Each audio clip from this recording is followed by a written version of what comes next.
నాడు యూనివర్సిటీ మంచి భవిష్యత్తు కోసం తెలుగు విద్యార్థులు ఇష్టపడే యూనివర్సిటీ. మీరు చాలా ఎన్కౌంటర్లు తప్పించుకున్నారు కదా, చెప్పండి ఒక ఎన్కౌంటర్ గురించి, మీకు బాగా గుర్తుండిపోయిన ఎన్కౌంటర్. బాగా గుర్తుండిపోయిన ఎన్కౌంటర్ అంటే నేరల్లది పెద్ద ఎన్కౌంటర్. నేరెళ్ళే ఎంతమంది చనిపోయారు అందులో? కామ్రేడ్ 4 చనిపోయారు. ఏం జరిగిందమ్మా రోజు? ఎవరెవరు ఉన్నారు అక్కడ? అక్కడ ఎంతమంది ఉన్నామంటే సాగర్ అన్నట్టు ఆయన ఉండే, పద్మక్క, ఆ రోజు ఎంతమంది ఉన్నాం, 6 ఉన్నాం. ఎంతమంది? ఎక్కడ జరిగింది? నేరల్లనే. ఎన్ని గంటలకి? 8 అయిందచ్చు, 8:30 అయిందో 9 అయిందో ఉదయం. మేము పొద్దుకే ఊరలను పిలిపించుకున్నాం, మాట్లాడినాం. మా దగ్గరికి ఒక జర్నలిస్ట్ వచ్చేది ఉండే ఆ రోజు జర్నలిస్ట్ వచ్చేది ఉంటే నేనే అక్కడికి పోయినా. బడికాడికి వస్తాడని అంటే నేను అక్కడికి పోయినా. చాలాసేపు ఉన్నా, గంట సేపు అంటే పొద్దుకి 6 గంటలకు ఆయన వస్తాడని అంటే 6-7 గంటల దాకా అక్కడ ఉండి వెళ్ళొచ్చిన. వచ్చాడు ఆయన జర్నలిస్ట్? రాలే. ఆయన పేరు శంకర్ అని జర్నలిస్ట్ ఉండే. అయితే ఆయన రాలేడు. 6 నుంచి 7 దాకా ఉన్నా ఊరు లోపల, రాలేడు. పొద్దుకి ఊరలను పిలిపించుకున్నాం, మాట్లాడినాం. మాట్లాడి తెల్లవారుజామున పొద్దుకి అన్నం వండిపించుకున్నాం. అందరం పొద్దుగాల గుట్టెక్కినాం, నీళ్ళు తీసుకొని తిన్నాం. ప్రొద్దున్నే తిని పడుకున్నాం. సెంట్రీ డ్యూటీ నాదే ఉండే. నేనే సెంట్రీ చేసిన. మళ్ళీ తర్వాత నా సెంట్రీ అయిపోయిన తర్వాత ఇంకొక ఆయనది సెంట్రీ ఉండే. ఆయన నా పక్క పొంటే ఉన్నాడు. ఇంకొక ఆమె రాసుకుంటున్నది. వీళ్ళేమో నిద్రపోయిండ్రు. లక్ష్మణ్ సెంట్రీ డ్యూటీ నీదే ఎక్కువ అని చెప్పాను. ఇక అన్నవల్ల ఆయన సెంట్రీ ఎక్కిండు. ఆయన సెంట్రీ ఎక్కిన వల్ల ఈమె లేచింది, ఇంకొక ఆమె లేచి బయటకు పోయి వచ్చింది.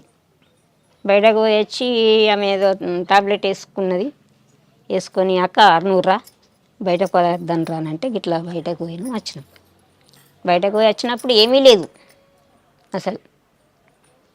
వచ్చి కూర్చుండి మళ్ళీ రాసుకుంటున్నాం. మేమిద్దరమే రాసుకుంటున్నాం. రాసుకునే టైంలోనే ఈ సెంట్రీ ఆయన ఏం చేసిండంటే అక్క అయ్యము సప్పుడు వినబడుతుందని అన్నాడు. నేను అన్నమల్ల ఏం సప్పుడు అని చెప్పాను. మేము తుపాకీ పట్టుకొని చూసినాం. లేచి చూసేటలకల్లా వాళ్ళు ఫైరింగ్ ఓపెన్ చేసిండ్రు. మేము ఓపెన్ చేసినాం. కానీ వీళ్ళు పడుకున్నట్టుగానే దగ్గర దాకా, అంటే వాళ్ళు మొత్తం ట్రావెలింగ్లో వచ్చిండ్రు అనుకో. మాకు వాళ్ళ తలలు ఏర్పడినాయి కానీ కూర్చొని ఎట్లా అంగి ఉండి గిట్లా వచ్చినట్టుగా లేదు. దగ్గర దాకా వచ్చేదాకా ఏర్పడలేదు. అంతకంటే ముందే ఒక ఆయన అక్క వచ్చిన తోటి మాట్లాడినాం, పంపించినాం. ఆయన వేయిండు. పోలీసు వాళ్ళు వచ్చిండ్రు. వీళ్ళు మంచి నిద్రలో అయిపోయినరు. మేమేమో తెలుతోటి ఉన్నాం.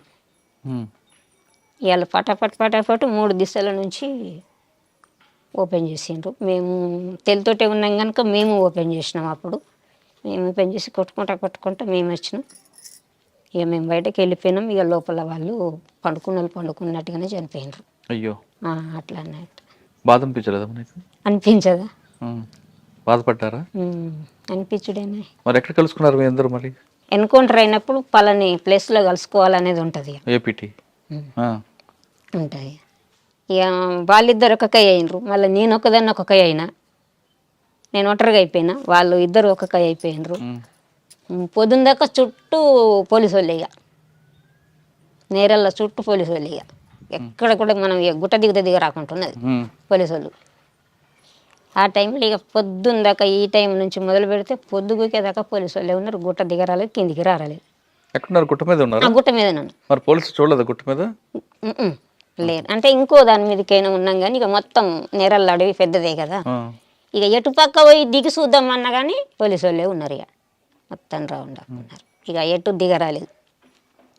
పూర్తిగా పొద్దు గూకేదాకా దిగలే. ఇక ఆ రోజు నీళ్లు లేవు, ఏమీ లేవు. ఇక మళ్ళీ పైరింగులకి వెళ్తే పైరింగులో దూపు అవుతుంది కూడా, నోరు ఆడిపోతుంది కూడా. కానీ ఆ రోజు అయితే ఎట్లంటే ఈ కాళ్ళ మధ్యలో నుంచి ఏళ్ళ మధ్యలో నుంచి చెవుల మధ్యలో నుంచి ఇట్లా వెళ్ళిపోయినాయి కానీ మనకెందుకు అది పూర్తిగా దాకలేవు అనుకో ఇక కొంచెం కొంచెం ముక్కలు ముక్కలు దాకినాయి ఇట్లా కాళ్ళకు. ఎలా పరిగెట్టావు మా గుట్టల్లోంచి? ఎలా పరిగెత్తేవనంటే అప్పుడు ఏమనిపించేది, అప్పుడు ఏది అనిపించేది, ఫైరింగ్లో ఉండడం ఏమనిపించేది, ఫైరింగ్లోకి వెళ్ళడం ఏమనిపించేది, అప్పుడు ఏమనిపించేది. పరిగెత్తడం అంటే చాలా పరిగెత్తుతాం, కొట్టుతాము వెళ్తాం కదా ఇట్లా. మనకు అది శిక్షణ ఉంటుంది కనుక మనం ఫస్ట్ దెబ్బ కొట్టి తర్వాత వెళ్ళాలి.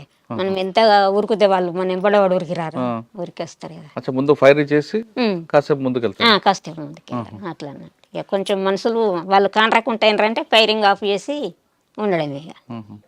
ఇక సాధారణంగా సెంట్రీ అంటే ఏం చేస్తారు మీరు? సెంట్రీ అంటే ప్రొద్దున 2 గంటలు నిలబడి ఉండాలి ఇక మొత్తం. అంటే చుట్టూ చూడాలా? చుట్టూ చూడాలి, చుట్టూ చూడాలి. ఆ సెంట్రీ వేయడం కూడా నేర్పుతారు మన కళ్ళను ఎట్లా దింపాలా, కిందికి ఎట్లా దింపాలా, మీదకి ఎట్లా దింపాలి అనేది అది కూడా ట్రైనింగ్ ఇస్తారు. చెప్తారు కండ్లని ఇట్లా ఇక ఇట్లా ఉండాలి ఇక ఇట్లా మొత్తం ఇట్లా మొత్తం ఇక కండ్లు దింపుడు కూడా ఉంటుంది అందులో ట్రైనింగ్లో. మన కంటి చూపు కూడా అట్లా ఉండాలి అనేది చెప్తారు. అంటే కళ్ళే చెప్పాలి, కళ్ళే చెప్పాలి, కళ్ళు మొత్తం ఇక కిందికి మీదికి వెళ్ళి ఇట్లా తిరగాలి రౌండ్ అట్లా. ఇవి ఎవరైనా మనకి శత్రువు కనబడ్డారు అప్పుడు ఎలా చెప్పాలి వాళ్ళకి? మళ్ళీ ఇక్కడ 2 ఉంటారు కదా, శత్రువు వచ్చిండ్రంటే మన పొంటి ఇంక 2 ఉంటారు, లేకపోతే 1 ఉంటారు అట్లా. వాళ్ళకి సైకిల్ చెప్పాలా, మాటతో చెప్పుకోవచ్చు, మాటతో చెప్పుకోవచ్చు. పైన ఉంటారు మీరు? పైన ఉంటారా? కొద్దిగా దూరం ఉంటారు ఇక, దళం కొంచెం దూరం. సార్ నేరేలు ఎన్కౌంటర్ ఒకటి తప్పించుకున్నాం, ఇంకొక 2 తప్పించుకున్నారు కదా మీరు? ఇంకో 2 ఇంకోటి ఏంటి? పైడు మడుగానే ఉంటది అక్కడ ఎన్కౌంటర్ లో. అక్కడ ఎలా? ఇందాక జరిగిన ఎన్కౌంటర్ లో ఎవరు సమాచారం ఇచ్చారు పోలీసులు మీరు అక్కడ ఉన్నారని? అది సమాచారం ఎవరు ఇచ్చిండ్రు అనేది కూడా నాకు తెలియదు. తర్వాత ఏంటంటే ఈ జర్నలిస్ట్ అయినట్టయిననే పోలీసు వాళ్ళు మళ్ళీ జాడకు లేకుండా పంపించారు. ఆయన పత్రిక లేకుండా హైదరాబాద్ పంపించేసారు, అడ్రస్ లేకుండా. ఆయన ద్వారా వచ్చింది సమాచారం అని అనుకున్నాం. మళ్ళీ ఏంటంటే ఆయన జర్నలిస్ట్ మళ్ళీ ఊర్లో ఉండాలి కదా, జగిత్యాల. ఆయన లేడు అక్కడ కాదు హైదరాబాద్లో లేడు ఇక. ఎక్కడున్నది అనేది పత్తనే దొరకలేదు. మళ్ళీ నేను ఇంటికి వచ్చిన తర్వాత కూడా అడిగారు పోలీసు వాళ్ళు, మీకు శంకర్ మీద మీకు డౌట్ ఉంది కదా అని అడిగాను. ఎవరు అడిగారు? ఇక్కడ డిఎస్పీ అడిగాను. 4 వైపుల నుంచి చుట్టుముట్టినావు, నువ్వు అందులోకి వెళ్ళి ఎట్లా వచ్చినావు ఇంకా తను అడిగాను. ఇంకో ఎన్కౌంటర్ చెప్పమ్మా. ఇక పైడుమడుగుది దాంట్లో 3 చనిపోయినారు. పైడుమడుగులు ఈ గంగుల వెంకటస్వామి, రమేష్ కమాండర్ అంటే చూడు, ఆయన భార్య. మీరు ఉన్నారు అక్కడ? అక్కడ మేము. అది ఎలా జరిగింది? అది మాకు మా దళంలో ఉన్న సభ్యుని ఇంటికి అంటే మాకు పరిచయం ఉన్న వాళ్ళ దగ్గరికి భోజనం చెప్పి రమ్మని తోలేసినాం. తోలేస్తే ఆయన ఏం చేసిండంటే ఆయన అంతకంటే ముందే పోలీసు వాళ్ళకి మారిపోయిండు. పోలీసులతో మారిపోయింది ఆయన. ఆ మారిపోయిన సంగతులు మాకు తెలియదు. ఆయనను పంపించినాం. ఆయనను పంపిస్తే ఆయన ఏం చేసిండంటే ఆ భోజనం కడుకు పోవాల డైరెక్ట్గా బస్ ఎక్కి కొరట్ల వేయండు. అప్పుడు ఫోన్లు గిండు లేవు కదా, డైరెక్ట్గా ఆయన పోలీసుల దగ్గరికి వేయనని చెప్పిండు నాకు కూడా. ఆయన అట్లా వేయండి పోయి వచ్చిండు. ఆయన వచ్చితేనే పోలీసు వాళ్ళు వచ్చిండ్రు.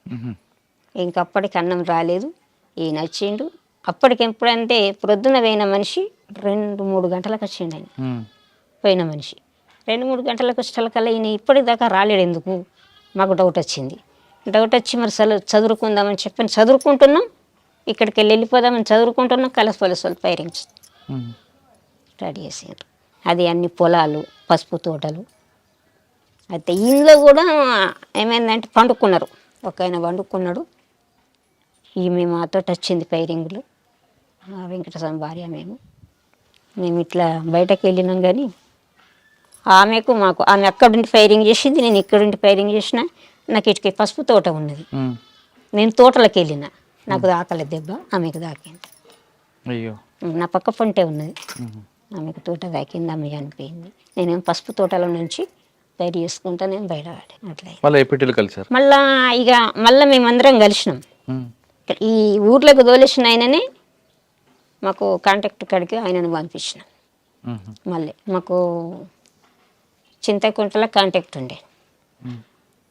ఆయన నాకు ఏం చెప్పిందంటే ఈ టీంకు లీడర్గా నేనే ఉన్నా. అప్పుడు ఆమె చనిపోయిన ఆమెనేమో కతలాపురపు ఏరియాకి ఆమె ఉండే, ఉమ్, ఆమె కమాండర్గా ఆమె ఉండే, ఉమ్, ఇక్కడ టీంకేమో నేను ఉంటిని.